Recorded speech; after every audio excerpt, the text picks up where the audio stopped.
Distinguished CEOs, सम्मानित अतिथिगण, अन्य महानुभाव, देवी और सज्जनों,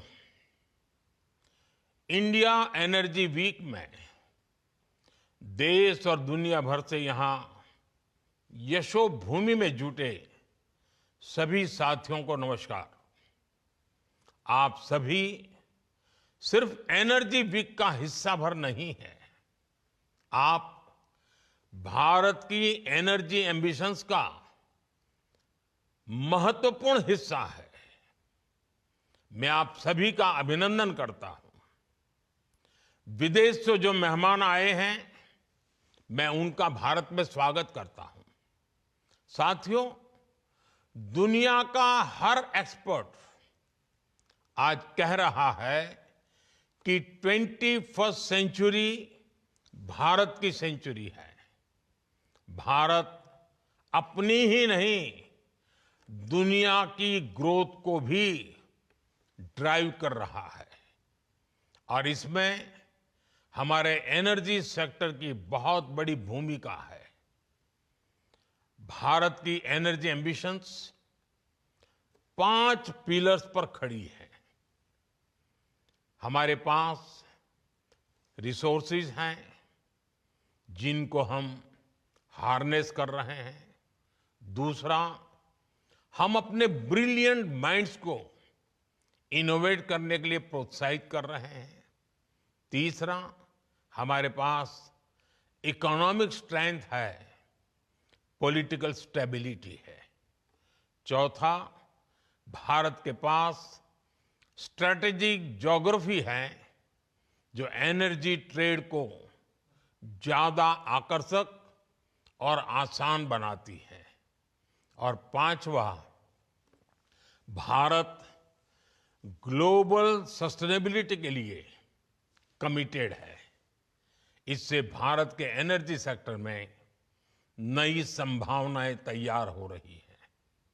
साथियों, विकसित भारत के लिए अगले 2 दशक बहुत अहम है और इसमें आने वाले 5 साल में हम अनेक बड़े पड़ाव पार करने वाले हैं। हमारे बहुत सारे एनर्जी गोल्स 2030 की डेडलाइन के हिसाब से अलाइन किए गए हैं। साल 2030 तक हम 500 gigawatt renewable energy capacity add करना चाहते हैं। साल 2030 तक भारतीय रेलवे ने नेट जीरो कार्बन एमिशन का टारगेट रखा है। साल 2030 तक हम हर साल 5 million metric ton green hydrogen कर सके, ये हमारा लक्ष्य है। हमारे ये टारगेट्स काफी एम्बिशियस लग सकते हैं, लेकिन बीते 10 साल में जो भारत ने हासिल किया है, उससे ये विश्वास पैदा हुआ है कि ये टारगेट्स भी हम जरूर हासिल कर लेंगे। फ्रेंड्स, बीते 10 साल में भारत 10th लार्जेस्ट से 5th लार्जेस्ट इकोनॉमी बना है। बीते 10 वर्षों में हमने अपनी सोलर एनर्जी जनरेशन कैपेसिटी को 32 टाइम्स बढ़ाया है। आज भारत दुनिया का तीसरा सबसे बड़ा सोलर पावर जनरेटिंग नेशन है। हमारी non fossil fuel energy capacity 3 गुना बढ़ी है। भारत G20 देशों में पेरिस समझौते के लक्ष्यों को पूरा करने वाला पहला देश है। भारत कैसे अपने लक्ष्य समय से पहले प्राप्त कर रहा है, इसका एक और उदाहरण है इथेनॉल ब्लेंडिंग।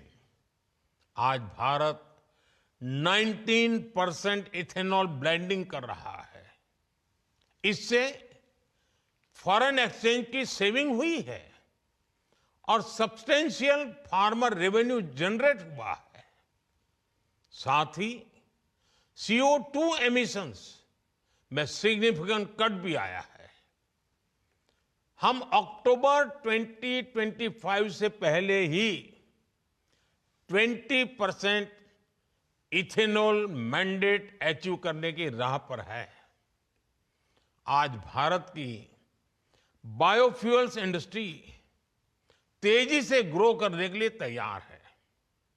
हमारे पास 500 मिलियन मैट्रिक टन्स का सस्टेनेबल फीडस्टॉक है।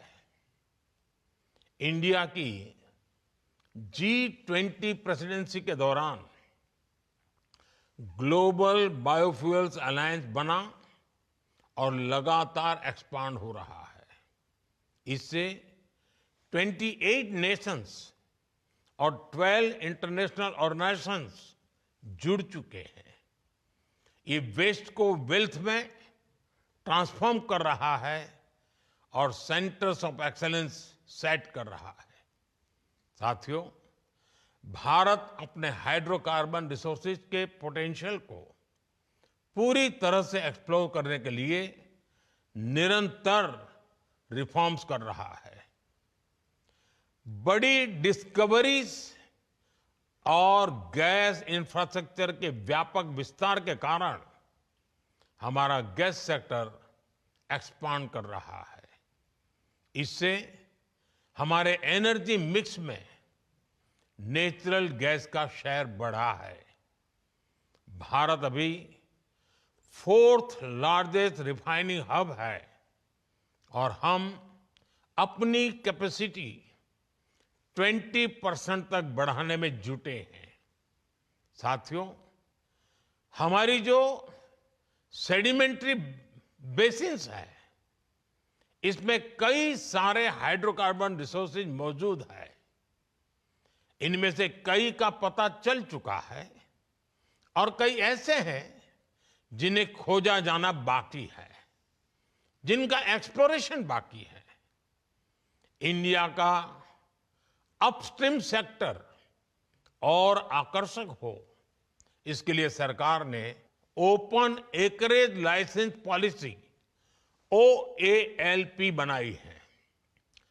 एक्सक्लूसिव इकोनॉमिक जोन को खोलना हो या सिंगल विंडो क्लियरेंस सिस्टम बनाना हो, सरकार ने इस सेक्टर को हर तरह से मदद दी है।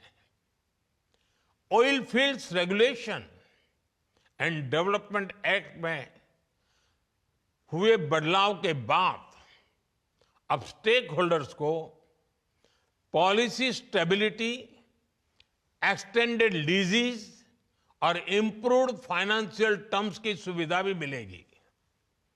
सरकार के इन रिफॉर्म्स के कारण समुद्री क्षेत्र में ऑयल और गैस रिसोर्सेज की खोज करने, इनका प्रोडक्शन बढ़ाने और स्ट्रेटेजिक पेट्रोलियम रिजर्व्स को मेंटेन करने का काम आसान होगा। साथियों, भारत में कई डिस्कवरीज और बढ़ते पाइपलाइन इंफ्रास्ट्रक्चर के कारण नेचुरल गैस की सप्लाई बढ़ रही है और इसी कारण आने वाले समय में नेचुरल गैस का उपयोग भी बढ़ने वाला है। इन सारे क्षेत्रों में आपके लिए निवेश की बहुत सारी संभावनाएं बन रही हैं। साथियों, आज भारत का बहुत बड़ा फोकस मेक इन इंडिया पर है, लोकल सप्लाई चेन पर है। भारत में पीवी मॉड्यूल सहित अनेक प्रकार के हार्डवेयर की मैन्युफैक्चरिंग के लिए भी बहुत संभावनाएं हैं। हम लोकल मैन्युफैक्चरिंग को सपोर्ट कर रहे हैं। 10 साल में भारत की solar PV module manufacturing capacity का विस्तार हुआ है। ये क्षमता 2 गीगावाट से बढ़कर करीब 70 गीगावाट हो गई है। पीएलआई स्कीम की वजह से ये सेक्टर और आकर्षक हो गया है। इससे high efficiency solar PV modules की मैन्युफैक्चरिंग को बढ़ावा मिला है। साथियों, बैटरीज और स्टोरेज कैपेसिटी के सेक्टर में इनोवेशन और मैन्युफैक्चरिंग दोनों के लिए बहुत अवसर हैं। भारत बहुत तेज गति से इलेक्ट्रिक मोबिलिटी की तरफ बढ़ रहा है। इतने बड़े देश की डिमांड पूरा करने के लिए बैटरीज और स्टोरेज कैपेसिटी के क्षेत्र में हमें बहुत तेजी से काम करना है। इसलिए इस वर्ष के बजट में भी हमने ग्रीन एनर्जी को सपोर्ट करने की संबंधित अनेक घोषणाएं की है। सरकार ने ईवी और मोबाइल फोन बैटरी की मैन्युफैक्चरिंग से जुड़ी कई चीजों को बेसिक कस्टम ड्यूटी से बाहर किया है। Cobalt powder, lithium ion battery waste, lead, zinc ऐसे अनेक क्रिटिकल मिनरल से ड्यूटी हटा दी गई है। नेशनल क्रिटिकल मिनरल्स मिशन भी भारत में एक सशक्त सप्लाई चेन के निर्माण में बड़ी भूमिका निभाएगा। नॉन लिथियम बैटरी इकोसिस्टम को प्रमोट करने की दिशा में भी हम आगे बढ़ रहे हैं। इस वर्ष के बजट में हमने न्यूक्लियर एनर्जी सेक्टर को भी ओपन कर दिया है। एनर्जी में हो रहा हर इन्वेस्टमेंट नौजवानों के लिए नई जॉब्स क्रिएट कर रहा है, ग्रीन जॉब्स के अवसर बना रहा है। साथियों, भारत के एनर्जी सेक्टर को मजबूती देने के लिए हम इसे जनता की पावर से लैस कर रहे हैं। हमने देश के सामान्य परिवारों और किसानों को ऊर्जादाता बनाया है। बीते साल हमने पीएम सूर्यघर मुफ्त बिजली योजना शुरू की। इस योजना का स्कोप सिर्फ एनर्जी प्रोडक्शन तक ही सीमित नहीं है। इसमें सोलर सेक्टर्स में नई स्किल्स बन रही हैं, नया सर्विस इकोसिस्टम बन रहा है और आपके लिए निवेश की संभावनाएं भी बढ़ रही हैं। साथियों, भारत ऐसे एनर्जी सॉल्यूशंस देने के लिए कमिटेड है जो हमारी ग्रोथ को एनर्जाइज करें और हमारे नेचर को भी एनरिच करें। मुझे विश्वास है इस एनर्जी वीक से भी इस दिशा में कुछ ठोस रास्ते निकलेंगे। मुझे उम्मीद है कि आप सभी भारत में बन रही हर संभावना को एक्सप्लोर करेंगे। आप सभी को बहुत बहुत शुभकामनाएं। धन्यवाद।